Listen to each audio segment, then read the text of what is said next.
Boy, Real Guide to Treasures. Sa episode na ito mga katigats ay atin tatalakayin ang mga treasure symbol signs and marker na nagsasabi na ang nakabaon na kayamanan ay nasa lugar lamang na iyon.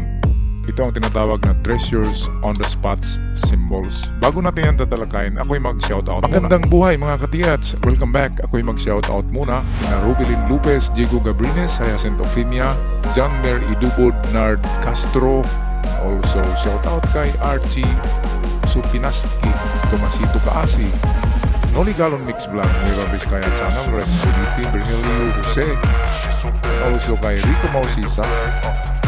Shoutout din kay Robert Cabonilas, Marcos Monceda, Mark Mero Maestrado, Justin Angeles, Michael Amet, Elvin Pamaran, and lastly shoutout kina Dan Flores, Maria Beta, Hukbon ang Liwanag, Arcadio Angkon, Ricky Bernas Channel, and Raul Trangia, at sa mga hindi ko nabanggit na pangalan, shoutout sa lahat.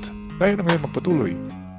Okay mga katiats, ito yung mga treasure symbols pa rin na hango ko sa compilation ng aking father na mga symbols daw na ito'y mga nakuha noong dekada 80 hanggang 90 na mga treasure signs. Kaya atin ito isa-isahin mga katiats. Ang lahat ng mga ito ay treasure on the spot. Hindi nalalayo, hindi ka nahakbang ng maraming hakbang. Ang treasure ay nasa kanyang gilid, sa baba, or nasa loob mismo ng bato. Okay, unahin natin itong parang litrang B. Okay, yan ay treasure under, in front, or nasa loob din ng bato. Kaya kailangan natin mapanuri sa bato. Kapag yan ay mabilog, malusog na bato, malaking bato, square na bato, na pwedeng gawing chamber, atin muna yan kilatisin, atin pukpukin ng ating mga maso at martilyo para malaman natin kung hollow rock. Ito namang isa dito, itong parang bowling pin, yan ay parang number 8. Magkakaiba ang number 8 at ito na simbolo. Ito na symbol, ito ang symbol for the Golden Buddha.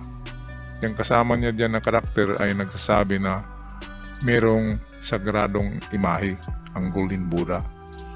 At yung number 8 naman na nag-symbolize ng tunnel ay medyo mabilog ang hugis ng number 8. Ito kasi parang bowling pin. Yan ay imahe ng Buddha. At itong kasunod naman mga katiyats, itong parang number 3, yan ay nagsimbolo ng tunnel, ang number 3. Which is an open tunnel, walang harang, lupa lamang ang itinakip sa entrance ng tunnel.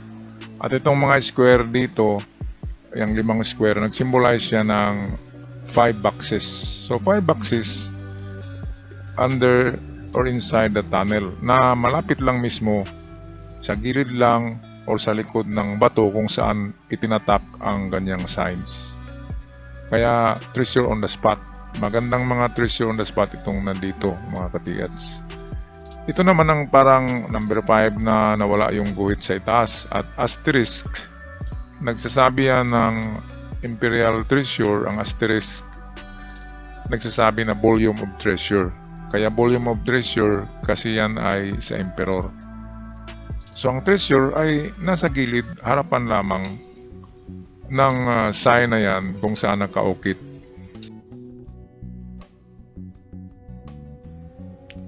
Ito namang HEHZ ay nagsasabi daw ito na mayroong gold bars sa baba ng bato o sa gilid o sa likod. Basta hindi lalayo.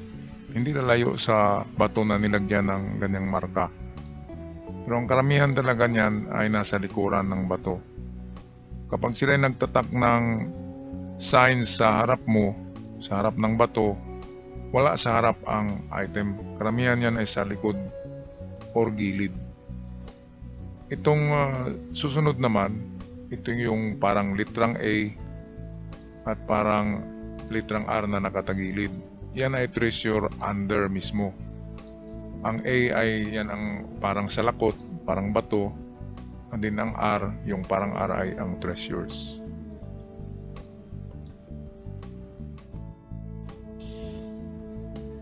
Okay, itong kasunod ay treasure beside the rock, kung saan nakaharap itong parang litrang C diyan na mahaba, ang linya, yan ang direksyon. So nasa gilid ng bato sa bandang kaliwa ang test dig or ang digging hole. Okay, another treasure on the spot. Ito nagsasabi na gold boxes of gold. Parang letter B siya, pero actually yan yung number 3 na ikinabit sa 2 boxes of gold. Kaya nagitsurang letter B siya. Kaya merong dalawang boxes of gold. It's either sa gilid, sa front, sa likod. Basta on the spot na yan. Ito naman ang parang number 7. Yung kanyang guhit na maiksi sa gilid, ang kanyang pointer, nagturo siya ng bandang kanan. Parang sa sign na ista yung treasure under yan. Ito naman ang ORE. Ang O yan ang treasure on the spot. Yan ang bilog. Ang R ay yan ang direksyon. Ang E ay ang gold boxes. Ang R ay papuntang kanan ang kanyang direksyon. Nag-symbolizes din ang R, nagsimbolo din siya ng ginto. At ang E na yan ang boxes. Kaya bandang kanan ang unang test dig.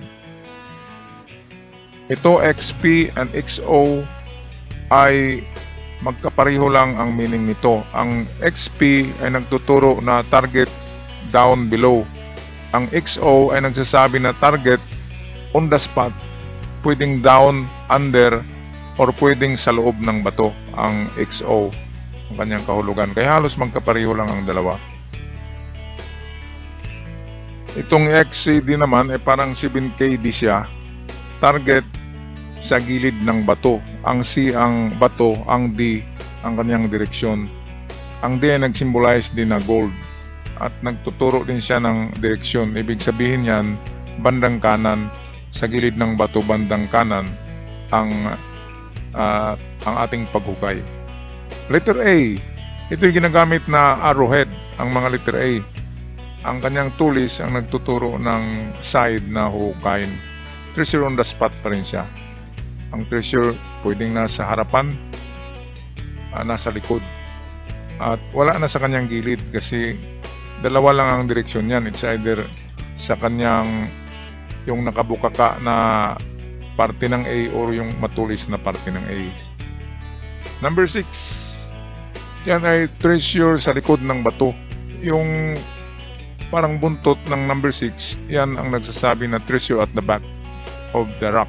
Kung saan nakamarka yan, ang treasure ay nasa likod ng bato, ang number 6.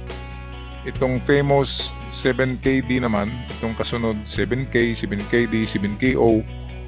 Ang 7KD lang ang medyo malayo.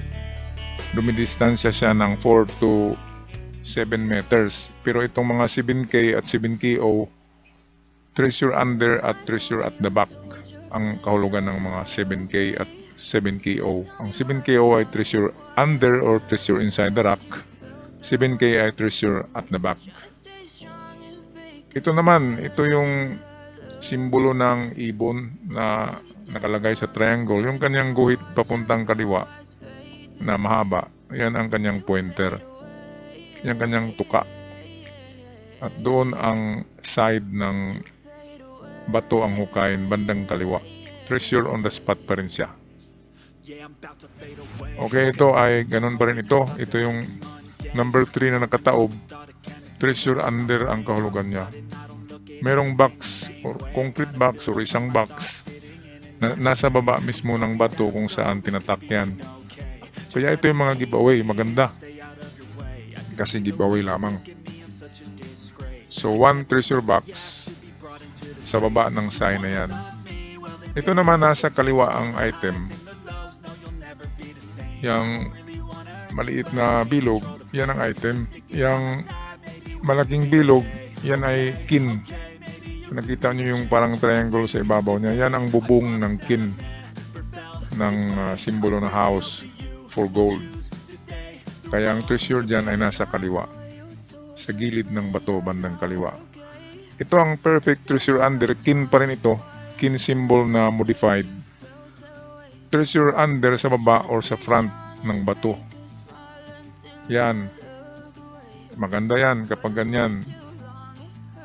Yan ang modified kin symbols for gold. Treasure under, treasure in front. Treasure on the spot. Ang lahat ng mga signs na nandito ngayon sa ating video mga katiyats. And may the fortune be with you guys. I'll see you on my next video. Ciao for now.